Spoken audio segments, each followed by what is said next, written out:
every morning I meet the crews at the shop, get them lined out, and then our office opens at 8. I just drive over here. Well, actually I take my son to school, and then I come here and then work in and out of here all day long and all week long. So that's it for our office space.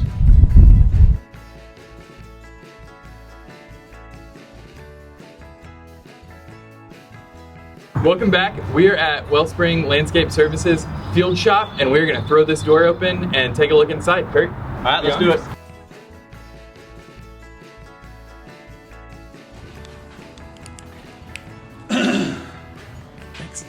Smells like lawnmowers. It does smell like lawnmower. So here we are. Nothing fancy. As you can see, I wanted it to be ultra authentic. So I did not clean anything before you came.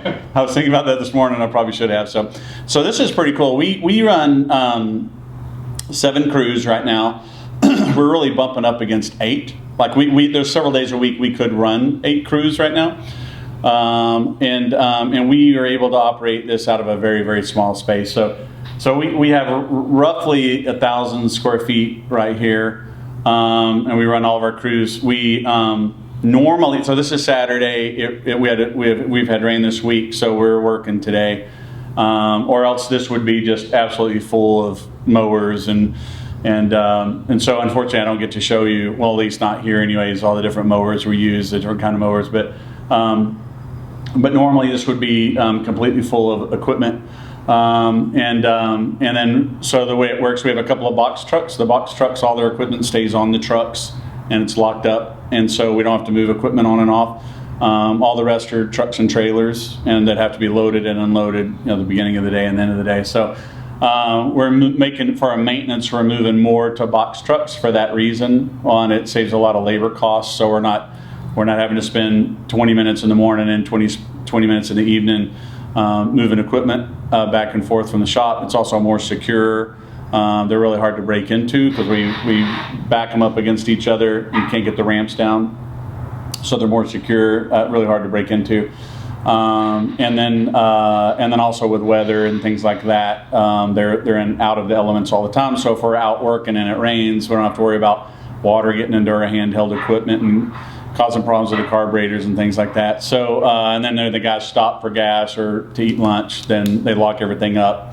When they're at a job, at a yard, everything's in the box. It's just more difficult for someone to steal. So we're transitioning that way, and we'll look at one of the box trucks in a minute. But what we do have is still a lot of trucks and trailers. So the way we're set up here, it's kind of hard to see, but we have this long table, and each one's kind of a station. So crew number 1, 2, 3, 4, 5, 6, 7, they all have their own station. So all of their equipment goes in kind of their slot. So to give you an idea, like crew number 4, these are actually some old walk behinds that we're probably going to end up selling, which is why they're not out right now. But everybody has a walk behind. They have a Skag B ride, or they have a stand-on model of mower. We're also moved to some Ferrises this year.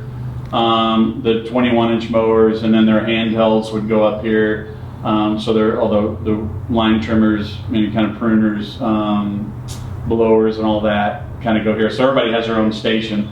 The way it works is everybody gets their own equipment. Nobody's allowed to borrow their equipment or take their equipment. If they do, they have to have permission. We do a quality or kind of a condition check. So because what will happen if we don't, someone will show up and they'll say, hey, my brand new weed eater is missing, and then we got to go find it on another truck, and it's caused some problems in the past. So or someone will borrow somebody's mower. That crew leader will get his mower back the next day. Something will be broken, and mysteriously nobody knows how it happened.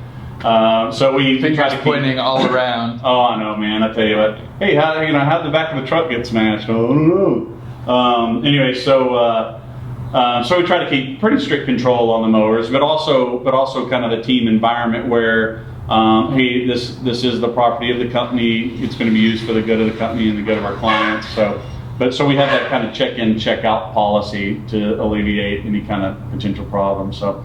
So normally this would be full of equipment. Over here, we just started doing this last year, where this was my old beer fridge from my garage, And I got a second beer fridge, and I'm like, you know, I really don't need 2 beer fridges. So I took one of my beer fridges up here. Whoops, man, look at that. Action shot. Action shot, super good timing there. Anyway, it's just a box, empty box that was put up there. So anyways, we have water. I don't know if you can get a shot in there. So we keep cold water for everybody. And then we do popsicles. So we do popsicles when it's hot, and sometimes we'll have Cokes and those kind of things. But anyways, but everybody seems to like the popsicle, especially when it's hot. So we're able to do that. And then we have storage over here where we keep supplies on hand that are needed, belts. Spark plugs, I mean, you name it, anything that we may need on a daily basis gets stored up here. We got trimmer line, we got 2-cycle oil and filters for the truck. So anything that we use a lot, and we'll talk about maintenance in a minute, kind of gets stored here. But we got a few things we can get rid of, but we go through probably twice a year and really kind of purge the shop. And then over here we have our workbench. Any equipment that needs to get fixed, whoever the crew leader for that crew, like let's say a blower breaks or pull string on a mower breaks or something like that, they immediately let our operations guy know. It gets tagged with pink tape, which I don't really see anything with pink tape. We did it right here. Oh, there you go. Okay, yeah, with pink tape, and that's one we're kind of scavenging parts off of right now. But and then he typically by the next morning will have it fixed if he can, and so we don't miss a beat with the crews. Clearly we own a bunch of wheelbarrows for some reason. I'm not sure why. Then we just seem to have about twice as many as we need. And then we have we have a blade sharpening station. We have tools, and then that's kind of it. And then over here, where this is where a lot of the 21-inch mowers get stored. We have our aerator here, and then we have just hand tools over there that people can use. So, and that's kind of it. So it's pretty simple layout. I've toured a lot of other guys' facilities. I'm kind of jealous because other guys have these bigger facilities. But the guys who come here have been kind of impressed that we're able to do as much as we can out of this little facility. So we can look around. You kind of get a shot outside, but we can look around as well. We don't have like a big yard where we put debris and things like that. Luckily, right down the street, we have a wholesale nursery. So we can get plants there. We can get mulch there. It's literally walking distance, so it works out really well. And then, so for our pruning crews and things like that, then we have a 16-foot double axle trailer, and every day they just put their debris there, and then when it gets full, we have someone just go dump it at a mulch place where they make mulch, and that works out really well for us right now. If we had a giant yard, then we would have an area where we may have pallets of mulch there, or we may have a big pile of debris that stacks up. But this is how we operate now, and it's pretty efficient. A couple of things I can point to that we do that we found are really efficient for us is and here's an example of one right now. This one's kind of old, but this is an aggregate bag. It's a giant 1-ton bag. That you can typically buy like pea gravel or river rock or dirt or things like that in.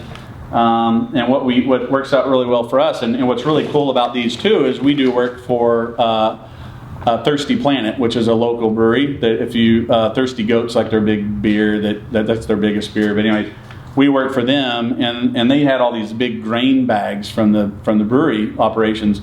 And they said, man, we got all these grain bags and we don't know what to do with them. You guys got any use for them? We said, well, heck yeah, we do. So what we do is all of our trucks, we run some half-ton trucks in our box trucks. We put one of these brewery bags on there. They put all their debris in that bag every day. And then at the end of the day, they dump it in our 16-foot trailer and they take the empty bags with them. And it works out super, super well. So we don't have to worry about debris flying out all over the place or having, tons of those paper bags everywhere or garbage bags. And so having to buy those bags. Yeah, or having to buy them. They're like 25 bucks a pop if we went and bought them somewhere, and they just give them to us for free. So it works out pretty well for us. So something kind of cool and unique that we do here, especially for guys with limited space. And they just drag them on and off the trucks. They dump them on the trailer, and then they take their empty bags back, and we're good to go. So we have boatloads of these here as well. I was trying to think something. There was another thing I can point to over here if you like. We'll do a shot of this. This is the reason I'm pointing this out. This is old, and we're currently not doing this right this second.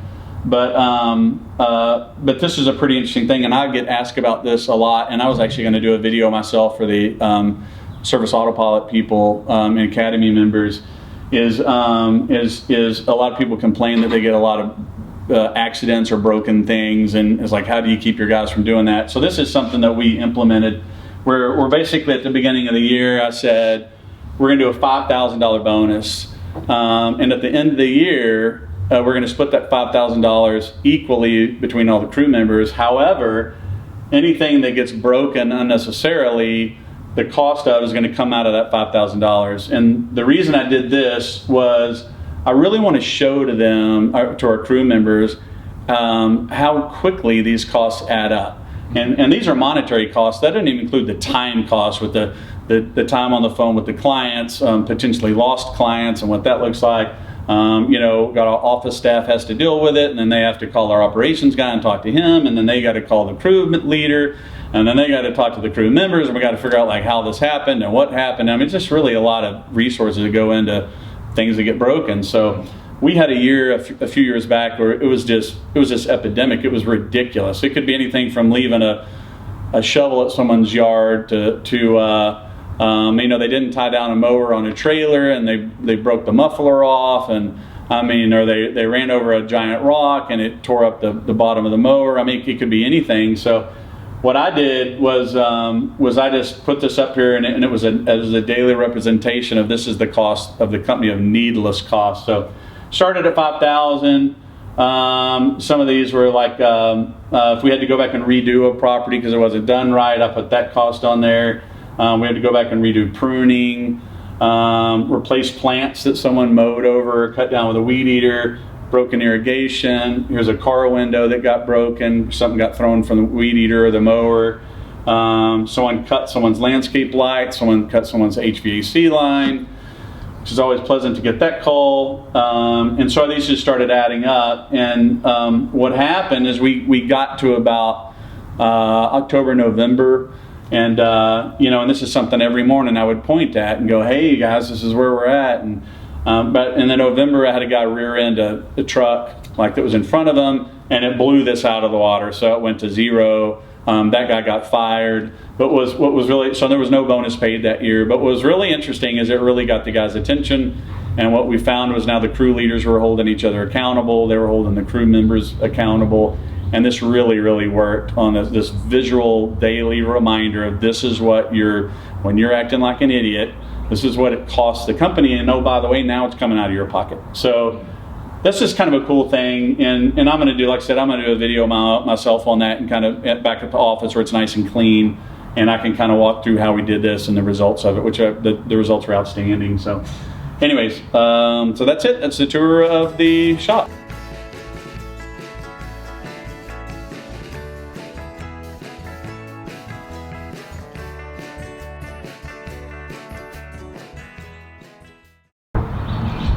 Okay, so we're out in y'all's parking area now.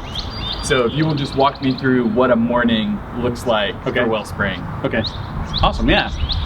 So if you had gotten up at 2 o'clock this morning, you could have seen it this morning. But anyway, so this is obviously one of... They know that I got up at like 5 o'clock. Right. That's really early for a millennial. So obviously this is one of our box trucks with Steve on the side. He has just brought a ton of business to us.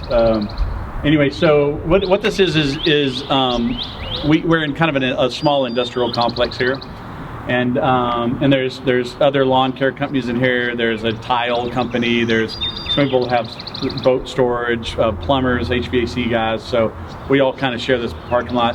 And we are super active in the mornings and evenings when we get here, and then we get out of here, and then we come back and drop everything off. And then we're not here at all throughout the day for the most part. So it works out pretty well.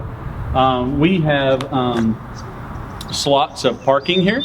So typically what will happen is we'll have either our box trucks or trucks and trailers, and in the morning we'll get everything loaded up, and then the trucks and trailers and everything pulls out, and then our guys park their cars in those slots. So works out pretty well. It's kind of a dance in the morning, very choreographed to how we get out of here. But typically what will happen is I'll come in the morning, I'll meet with the guys. The guys typically will get here a little early. They'll start getting everything loaded up.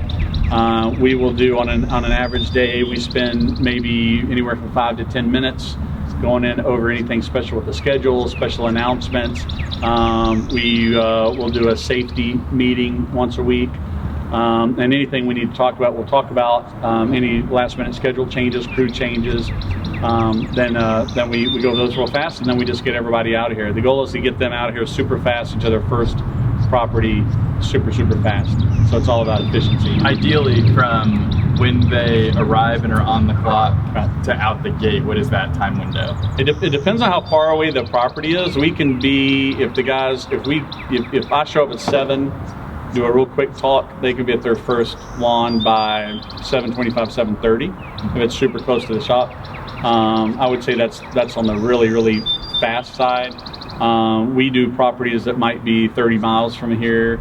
So if I talk a lot and then finally get them out of here, it may take them till 8 o'clock to get to the first property in reality. But typically we try to get them mowing about 7:35 to 8, depending on the property and where they got to go.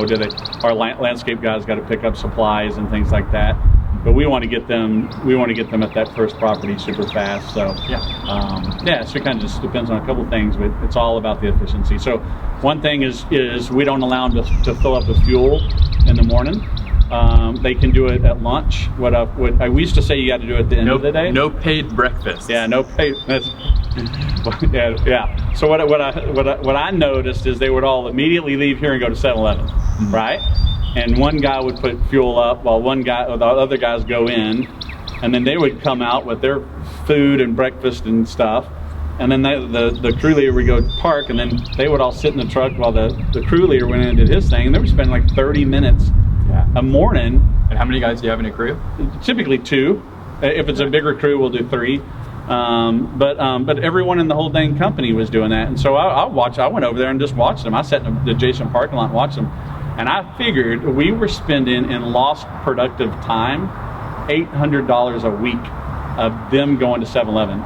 So what I told them is, and to be perfectly blunt, I said, you're going to eat on your own time, you're going to crap on your own time, you're going to do all these things in the morning before you get to work, like a regular job, and you're going to come here and you're going to start working, you're going to go to a straight lawn, it's your first lawn, and you're going to get going, and all those other things you should have done like a grown-up before you got to work. So that's what we do. So I used to say you got to fill up at the end of the day because everybody's in a hurry to go home at the end of the day.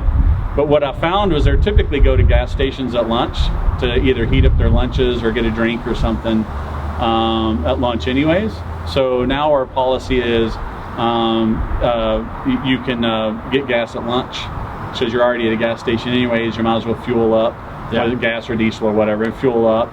And then we do that at lunch, and that has really helped our productivity and efficiency. So that's interesting because I've heard the evening recommendation a lot, but I haven't heard lunch. Yeah. But it makes sense because I mean, they're already there, so you might as well fuel up while you're standing there, right? So, so that's kind of the routine. I get in here, I meet with them real fast, we get them out of here, they're gone, and then each crew gets back whenever they're done. They come back at different times, and that's pretty much it. Pretty simple. So we talked a little bit about the evening that they're going to come in. That's that 16-foot trailer you were talking about right back there. Oh, yeah. We'll have a shot of that. So they come, they dump clippings there, and then that stuff gets taken every day down to... No, so typically, like, we don't bag the lawn clippings, right? We have mulching mowers. But like when the oak leaves are falling, we do have to remove the leaves that that are on the driveway and things like that. So here in Central Texas, the oaks will drop in late February, March, and so during that time we end up with a ton of debris just because of all the leaves. There's only a handful of lawns that we actually bag clippings on, so that's not a big deal. But we have a pruning crew that they'll end up with a lot of debris, or you know, like again, we had a storm and a limb fell. The guys can throw it in the back of the truck, you know, so it's not just laying there. Yeah. And so any debris that we get, they'll throw in that 16-foot trailer. And then just whenever it's full, typically once a week, we'll just have someone come in on a Saturday and go dump it. So we don't produce a tremendous amount of debris most of the time, but we'll just have one guy go in and dump it, and it's real efficient that way. Cool. Yeah.